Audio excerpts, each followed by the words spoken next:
దేశవ్యాప్తంగా మూడో విడత పోలింగ్ జరుగుతున్నటువంటి ప్రస్తుత సందర్భంలో భారతీయ జనతా పార్టీకి ఎన్నికల్లో 120 స్థానాలకు మించి రావు. ఇది తెలుగుదేశం పార్టీ చెప్తున్నటువంటి ప్రచారం. నిజంగానే అదే ఉండబోతుందా? ఈ విషయం మీద మనం మాట్లాడబోతున్నాం. భానుప్రకాష్ బీజేపీ నుంచి ఆ పార్టీ ముఖ్య నాయకులు మనతో పాటు తిరుపతి నుంచి లైవ్లో అందుబాటులో ఉన్నారు. అలాగే రామకృష్ణ టీడీపీ నుంచి ఆ పార్టీ సీనియర్ నాయకులు మనతో పాటు డిబేట్లో పార్టిసిపేట్ చేస్తున్నారు. అలాగే రాజశేఖర్ వైఎస్ఆర్ పార్టీ నుంచి ఆ పార్టీ ముఖ్య నాయకులు కూడా మనతో పాటు ఉన్నారు. ముందుగా భానుప్రకాష్ గారు మీ దగ్గర నుంచి స్టార్ట్ చేస్తే 120 స్థానాలకు మించి మీకు వచ్చే ప్రశ్నే లేదు. Bharatiya Janata party chapter close. ఇది ఈరోజు టీడీపీ నాయకత్వం చెప్తున్నటువంటి మాట. అంతేనా మీ పరిస్థితి? ముందుగా తెలుగుదేశం పార్టీ చాప్టర్ క్లోజ్ అవుతుంది ఆంధ్రప్రదేశ్లో. అది వారు గుర్తుపెట్టుకోవాలి. చంద్రబాబు నాయుడు గారు ఈరోజు వారు మాట్లాడుతున్నటువంటి తీరు మీరు కానీ పోలింగ్ రోజు వారు గమనించినట్టయితే ఆ రోజు వాళ్ళకి భయం పుట్టుకుంది. ఓటమి భయం. ప్రజలు వ్యతిరేకంగా తీర్పిచ్చారని. ఈరోజు 160 అని చెప్తున్నారు కదా. 300 పైచిలుకు స్థానాల్లో భారతీయ జనతా పార్టీ విజయడంకా మోగించబోతున్నది. తిరిగి నరేంద్ర మోడీ గారు ప్రధానమంత్రి కాబోతున్నారు. ఇప్పుడే ఇంతకుముందే టీవీ నైన్లో చూసాం మనం. నరేంద్ర మోడీ గారు ఓటేసి వచ్చిన తర్వాత ఆ పరిసర ప్రాంతాల్లో మోడీ మోడీ మోడీ అని ప్రజలు మొన్న చంద్రబాబు నాయుడు గారు ఓటేసి వచ్చారు. ఎక్కడ ఒకరు కూడా చంద్రబాబు నాయుడు గారి గురించి మాట్లాడినటువంటి శబ్దం నాకైతే వినిపించలేదు. మీరు కానీ పరిశీలించండి ఆ వీడియోస్ని ఈ వీడియోస్ని. ప్రజల్లో మోడీ గారి మీద అమితమైన విశ్వాసం ఉంది, నమ్మకం ఉంది, ఆదరణ ఉంది. భారతీయ జనతా పార్టీ అధికారంలోకి వస్తే తిరిగి దేశం మంచి దీంట్లో ఊపులో ముందుకు పోతుంది. అన్ని విధాల మోడీ గారి ప్రభుత్వం, ఎన్డీఏ ప్రభుత్వం భారతదేశాన్ని రక్షిస్తుందని చెప్పే నమ్మకం దేశ ప్రజల్లో ఉంది. కాబట్టి చంద్రబాబు నాయుడు గారి జ్యోతిష్యం ఎక్కడ పనిచేయదు. ముఖ్యంగా ఆయన సైకిల్ చక్రాలు ఊడిపోతున్నాయి. ఇది వారు చూసుకోవాలి. నిన్న జేసీ దివాకర్ రెడ్డి గారు అన్నారు, అసలు మీ సీనియర్ నాయకులు మీ ఎంపీ దాదాపు 10,000 కోట్ల రూపాయలు ఖర్చు అయింది, ఆయన 50 కోట్ల రూపాయలు ఖర్చు పెట్టినారని చెప్తుంటే అసలు ఎక్కడ ఏం పోతుంది? ముందుగా జేసీ దివాకర్ రెడ్డి గారిని కానీ విచారిస్తే తెలుగుదేశం పార్టీ ఎక్కడెక్కడ ఖర్చు పెట్టింది 5,000 కోట్లు మొత్తం విషయాలు కూడా ప్రజలకు తెలుస్తాయి. కేవలం డబ్బుతోనే ఎన్నికలు చేయాలని చెప్పి చంద్రబాబు నాయుడు గారు భావించారు. కానీ ప్రజలు చంద్రబాబు నాయుడు గారికి వ్యతిరేకంగా ఈ ప్రజా వ్యతిరేక విధానాలు అవలంబించినటువంటి ఈ ప్రభుత్వం పోవాలి, కొత్త ప్రభుత్వం రావాలని చెప్పి ప్రజలు తీర్పిచ్చారు. మొత్తం కాశ్మీర్ నుంచి కన్యాకుమారి వరకు ఈ రోజు తిరిగి నరేంద్ర మోడీ గారి నాయకత్వంలో రామకృష్ణ గారు చెప్తారు. రామకృష్ణ గారు మీరేమంటారు? ఈ రోజు మాకు 300 పైచలకు స్థానాలు వస్తాయి. ఇది భారతీయ జనతా పార్టీకి ఉన్నటువంటి ధీమా. మరి మీ సంగతి అడిగితే అంటే భానుప్రకాష్ లాంటి పార్టీ సిద్ధాంతాలకు వెళ్ళిన వాళ్ళు కూడా ఏ స్థాయికి దిగజార్చాడు నరేంద్ర మోడీ అని ఆలోచిస్తా ఉన్నాను సార్ సూటిగాని. అంటే ఈరోజు మీకు వచ్చేటువంటి లేదు, మీకు అధికారం వచ్చే అవకాశం లేదు. ఈ రాష్ట్రంలో మాత్రం చంద్రబాబు నాయుడు రాకూడదు అని చెప్పి కోరుకోవడంలో మీకు సరే పార్టీ విధానం ప్రకారం తప్పులేదేమో కానీ ఎవరో రావాలి అని చెప్పి అనేటువంటి ఆకాంక్షలు ఎక్స్పెక్ట్ చేస్తున్నాను సార్. ఏ స్థాయికి దిగజారారో మీరు ఒక్కసారి ఆలోచించుకోండి భానుప్రకాష్ గారు. మీరు అందరూ విద్యార్థి దశ నుంచి రాజకీయాల్లో ఉన్నాం. రాజకీయ నాయకత్వంలో ఉండటమంటే పదవులు అనుభవించడం కాదు అని భావించిన వాళ్ళం. పదవులతోనే రాజకీయ నాయకత్వాలు వస్తాయని భావించాలా మనం. కానీ ఈరోజు ఏ స్థాయికి మీరు దిగజారిపోయారంటే మా పార్టీ రాకపోయాలి పర్వాలేదు కానీ ఆయన మాత్రం నా కన్ను పోతే పోయింది కానీ ఎదుట 2 కళ్ళు పోవాలన్న సామెతగా దిగజార్చినటువంటి నాయకత్వంలో ఈరోజు మీరున్నారు. ఈరోజు ఇవాళ జరిగినటువంటి సంఘటనని మోడీ జిందాబాద్ అని కొట్టారని చెప్పుకుంటున్నారంటే సిద్ధాంతపరంగా ఏ స్థాయికి దిగజారారో ఒకసారి ఆలోచించుకోండి. మీ పార్టీ ఏ స్థాయికి దిగజార్చుకున్నారు? 1980లో ఇందిరాగాంధీ గారు బయటకు వచ్చి ఓటేసి ఇలా చెయ్యి ఊపితే హస్తం గుర్తుకు ఓటేయమన్నారు అని చెప్పని పెద్ద ఎత్తున దుమారం లేగితే దాని తర్వాత ప్రతి ఎన్నికల్లో కూడా నమస్కారం తప్పితే కనీసం చెయ్యి ఊపినటువంటి సంఘటనను ఒకసారి గుర్తు తెచ్చుకోండి. మనందరం చిన్నపిల్లలమే అప్పటికి.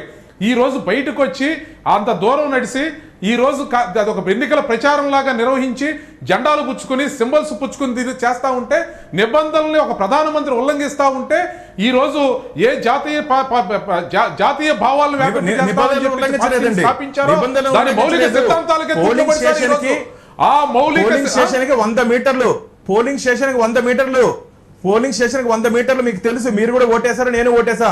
100 మీటర్ల వరకు ఎటువంటి వాహనాలు అనుమతించబడదు. కాబట్టి వారు నడిచొచ్చారు. అదే చెప్తుంది ముఖ్యమంత్రికి ప్రధానమంత్రికి దానికి సంబంధించి నిబంధనలు సడలింపు ఉంటుంది ఒకటి. రెండోది దాన్ని ఆయన ప్రచారం కింద ఉపయోగించుకునే స్థితికి దిగజారారా లేదా అనేది అది ప్రధానమంత్రి స్థాయిలో ఉండి వారు చేసినటువంటి పని ఆమోదయోగ్యమా కాదా అనేది రేపు ప్రపంచం అంతా చెప్తుంది, మనం చెప్పేది కాదు. ఇది వ్యక్తిగత మీరు పార్టీ పరంగా సమర్థించుకునే ప్రయత్నం చేయొచ్చు.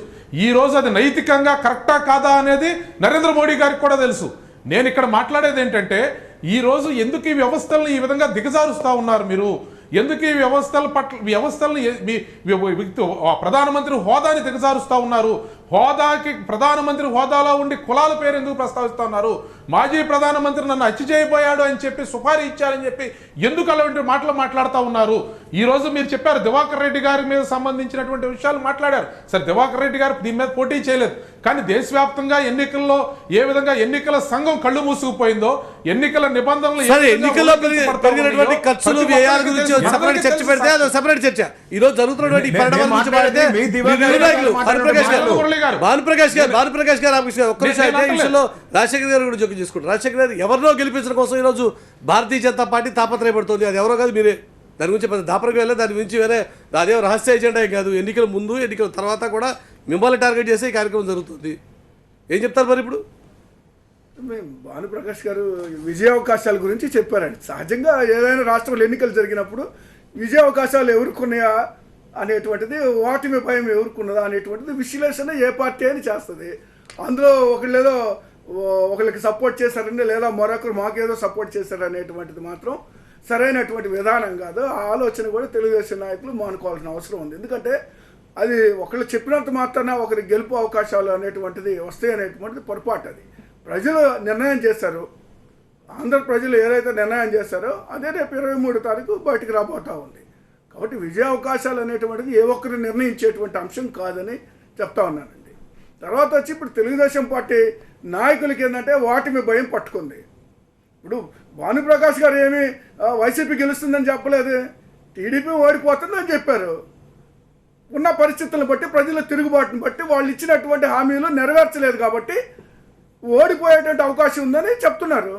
వైసీపీకి ఏమి చెప్పలేదే, వైసీపీ గెలుస్తుందని నేను చెప్పలేదే. ఒకటేనండి నేను అంటున్నాను, ఇప్పుడు తెలుగుదేశం నాయకులకి ఓటమి భయం పట్టుకుంది. దాన్ని దృష్టిలో పెట్టుకొని ఈరోజు చంద్రబాబు నాయుడు గారు అన్ని రాష్ట్రాల్లో తిరుగుతూ ఉన్నారు. గతంలో ఏమైందండి? గత ఎన్నికల్లో ఇక్కడ తెలంగాణలో జరిగిన ఎన్నికల్లో ఏమైంది? కాంగ్రెస్ పార్టీతో కలిసి పోటీ చేశారు. కాంగ్రెస్ పార్టీ అనేటువంటిది తెలుగుదేశం పార్టీకి ఆగర్భ శత్రువు లాంటిది ఆ రోజు నుంచి కూడా మొన్నటి వరకు. అలాంటి పార్టీతో రాజకీయ ప్రయోజనాల కోసం కలిసి ఈరోజు తెలంగాణలో ఏమైంది? కాంగ్రెస్ పార్టీ కూడా పూర్తిగా నాశనం అయిపోయింది, నిర్వీర్యం అయిపోయింది. ఆంధ్రప్రదేశ్లో కాంగ్రెస్ పార్టీ అలాగూ లేదు.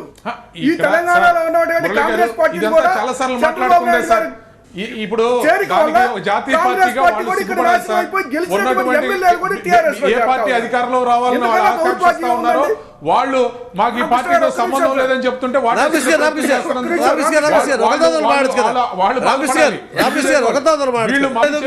గెలుస్తాము అని చెప్పి చెప్పేటువంటి పరిస్థితి వాళ్ళు చెప్పారని చెప్పుకోలేనటువంటి వైసీపీ నిన్న జరిగినటువంటి సమీక్షా సమావేశంలో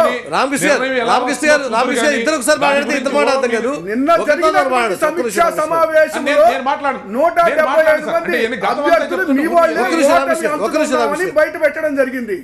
నిన్న జరిగిన సమీక్షా సమావేశంలో తెలుగుదేశం పార్టీ నుంచి పోటీ చేసినటువంటి అభ్యర్థులందరూ కూడా 175 మందితో జరిగినటువంటి సమీక్షా సమావేశంలో చంద్రబాబు నాయుడు గారికే వాళ్ళ యొక్క ఆలోచనలు ఏ విధంగా ఉన్నాయి, ఎన్నికల సరళి అనేటువంటి విషయం తెలియజేశారు. ఓటమి అంచున ఉన్నామని వాళ్ళే నిన్న చెప్పుకోవడం జరిగింది. గెలిచేటువంటి అవకాశాలు లేవని వాళ్ళే చెప్పుకోవడం జరిగింది.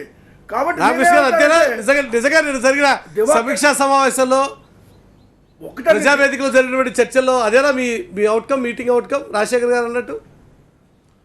సార్ ఇప్పుడు మనం ఇక్కడ అంటే నేను అనేది అదే సార్, అంటే నా గురించి రాజశేఖర్ గారు కూడా బాగా మాడతారు, ఎందుకో ఇక ఏదో మాడాలని మాడితే నేను చెప్పను. నేను అనేది ఏంటంటే అది జరగనటువంటిది ఊహించి ఎప్పుడు నేను ఏ పార్టీ ఇప్పుడు సార్ ఒక రాజకీయ పార్టీలో చర్చ జరిగి ఇప్పుడు ఇవాళ భారతీయ జనతా పార్టీ ఓ చర్చ పెట్టుకుంటుంది సార్, ఉదాహరణ, లేదా కాంగ్రెస్ పార్టీ ఓ చర్చ పెట్టుకుంటుందండి.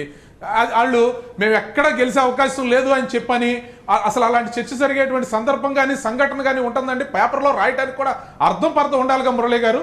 అసలు మీరు senior journalist, as a senior journalist కింద ఇప్పుడు రాజశేఖర్ గారిని సూటిగా ఒక క్వశ్చన్ అడుగుతా, మీరు ఈ 175 నియోజకవర్గాల్లో ఈ నియోజకవర్గం ఓడిపోతామని ఒక నియోజకవర్గం పేరు చెప్పండి అంటే నేనేమంటున్నానంటే సూటిగా మీరు చెప్పదలుచుకుంది.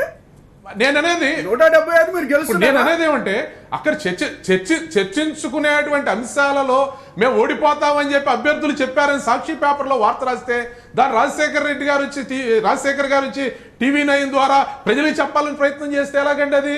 అది అసలు అలా జరిగే అవకాశం ఉంటుందా? అంటే మనం చెప్పాను. పొలిటికల్ లీడర్స్ గా మనం మాట్లాడే మాట సాక్షి పేపర్లో విషయం మాట్లాడలేదండి.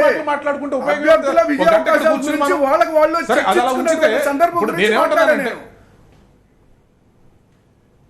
ఎక్కడ వచ్చింది సార్ నేను చెప్పేది ఇప్పుడు అక్కడ ఇంతకీ మీ కాన్ఫిడెన్స్ లెవెల్స్ తగ్గాయా? పోనీ ఒక నిమిషం రామకృష్ణ గారు, ఆ పత్రికలే వచ్చింది ఈ పత్రికలే వచ్చింది విషయం పక్కన పెడితే ఈ రోజున మీ కాన్ఫిడెన్స్ లెవెల్స్ ఏమైనా తగ్గాయా పెరిగాయా? నిన్న సమీక్షలో ఏం తేల్చుకున్నారు పోనీ మీరు?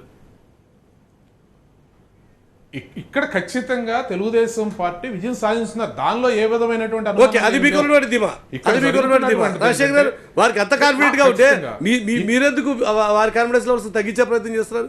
ఇప్పుడే మారిపోతుందిగా, ఈవీఎంలో నిక్షిప్తమైనటువంటి ఓటు ఆల్రెడీ ఫిక్స్ అయిపోయింది, ఓటర్ తీర్పిచ్చేశాడు. 23వ తేదీ వరకు మీకు నాకు ఎవరికి తెలియదు. అది కాదు, ఈ లోపల మీరు ఎందుకు ఉలికిపోతున్నారు? నేను ఒకటి చెప్తా మురళి గారు, చంద్రబాబు నాయుడు గారు ఓటేసి బయటకు వచ్చాక ఏం చేశారండి? ఓటేసి బయటకు వచ్చాక మీడియా మొత్తానికి ఓటేసినట్టుగా చూపించారు, అయిపోయింది. బయటకు వచ్చిన తర్వాత ఏం మాట్లాడారండి? సైకిల్ గుర్తుకేస్తే ఫ్యాన్కి పడుతుందని చెప్తున్నారు. ఎంత విచిత్రం అండి ఇది. మరి ఎవరు గెలవాలా? చంద్రబాబు నాయుడు గారు చెప్పిన దాని ప్రకారం ఎవరు గెలవాలా? సైకిల్ గుర్తుకేస్తే ఫ్యాన్కి పడేది ఏంటండి? అర్థం పర్థం లేకుండా 40 సంవత్సరాల అనుభవం ఉన్నటువంటి వ్యక్తి తర్వాత ఈవీఎంలు తప్పు పడతా మాట్లాడతారు. ఇప్పుడు నేను ఎందుకు అంటున్నానంటే ఓటమి అనేటువంటిది అది మీ ప్రశ్న అయితే మీ మాటలే ఒకదానికి ఒకటి కాంట్రాక్టర్గా ఉన్నాయా?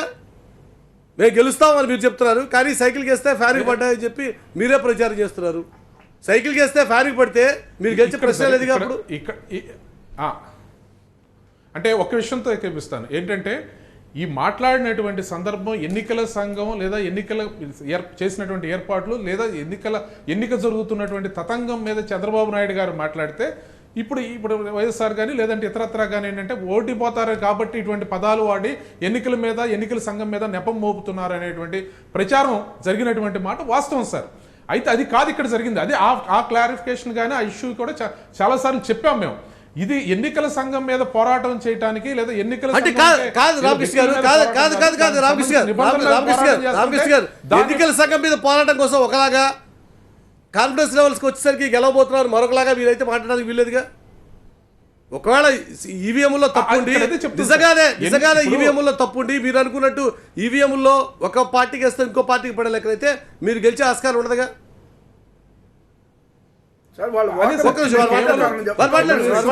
గెలవదు కాబట్టి ఒక్క నిమిషం సార్, తెలుగుదేశం పార్టీ గెలవదు కాబట్టి అంశాలు లేవనెత్తలేదు సార్. సంబంధించినటువంటి వాటిని ఈ లోటుపాట్లకు సంబంధించి ఉన్నటువంటి వాటిని సరిచేయాలని చెప్పి మేము కోరుతా ఉన్నాం. ఫలితానికి సంబంధించి మేము గెలుస్తాం కాబట్టి అక్రమాలు ఎన్ని జరిగినా సార్ ఒక్క నిమిషం అనేది గెలుస్తాం కాబట్టి ఎన్నికల్లో ఎన్ని అక్రమాలు జరిగినా కళ్ళు మూసుకుని కూర్చోకూడదు కదా, అది మాకు అనవసరమైన కూర్చోకూడదు కదా. ఆ ఉద్దేశంతో మేము మాట్లాడుతున్నటువంటి మాటలు తప్పించి ఫలితాలని ప్రతిబింబించడానికి ఈ మాటలు కాదు సార్. అది ఓకే, బారుగారు రియాక్ట్ అవుతాడు. బారుగారు, మురళన మే 23 చంద్రబాబు నాయుడు గారు మాట్లాడే మాటలు నేను ఒకసారి చెప్తా వినండి. ప్రజలు మాకు తీర్పిచ్చారు, ఈవీఎంలో అవి ట్యాంపర్ చేశారు, తప్పు పడాయి, మాకు పడాల్సింది వేరే ఫ్యాన్కి పడిందో గ్లాసుకి పడిందో ఏదో ఒకటి చెప్పేస్తాడు. ఖచ్చితంగా తెలుగుదేశం పార్టీ ఓడిపోతా ఉంది. అందుకనే ఎన్నికల పోలింగ్ జరిగిన 2-3 గంటల్లోనే చంద్రబాబు నాయుడు గారిలో ఆందోళన వచ్చేసింది, ప్రజలను కన్ఫ్యూజ్ చేసే విధానాలు. ఎందుకంటే నైతికంగా అతను ఒప్పుకున్నారు, తను ఓడిపోతున్నాను, తన పార్టీ ఓడిపోతుంది, ఇదే చివరి ఎన్నికలని. మే 23 ఖచ్చితంగా మీరు చూడండి, నోట్ చేసుకోండి. చంద్రబాబు నాయుడు గారు తన ప్రజా వ్యతిరేకంగా తీర్పిచ్చిందని ఈవీఎం మీద చెప్తారు. తెలుగుదేశం పార్టీ ఓడిపోతుంది అనడానికి వాళ్ళు ఇచ్చినటువంటి 650 హామీలు నెరవేర్చకపోవటమేనండి ప్రధాన అంశం. ఏముంది?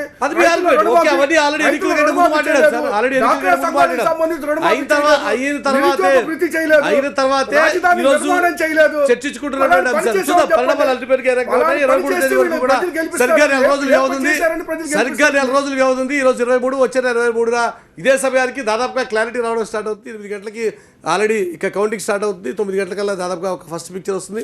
4 రోజుల తర్వాత పరిణామాలు ఏ రకంగా ఉంటాయి, ఈ 4 రోజుల్లో జరగబోయేటువంటి పరిణామాలు ఏంటో చూద్దాం. డిబేట్లో పార్టిసిపేట్ చేసిన ముగ్గురు నాయకులకి ధన్యవాదాలు. ఇది వాళ్ళ లక్ష్యం వచ్చినప్పుడు తెలుసుకుందాం. చూస్తూ ఉండండి.